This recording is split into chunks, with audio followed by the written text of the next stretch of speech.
Right? In this lesson, we will learn that how we can add the memberships block on our pages. This is the similar one like courses block. You can use the LifterLMS memberships block to list all of your membership on a page.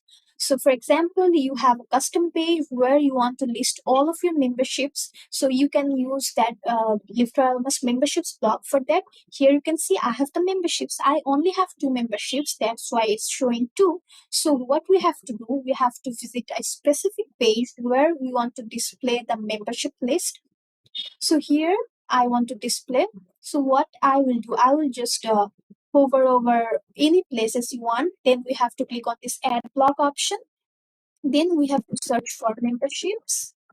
Here we can see this memberships block. We have to add it, and when we will add it, our memberships will be visible here. And on the right side, you can see we have the membership settings. So, like the courses block, we can select categories. Then we can add separate specific memberships name here or memberships ID here. Then we can select ascending order or descending order here. Here from this order by option, we can select title, name, or any other options. Then we can select a specific per page option. Like if you want to display 3 per page, you can select that. So then we have to click on update. And now if I visit my membership page and refresh it, here it is.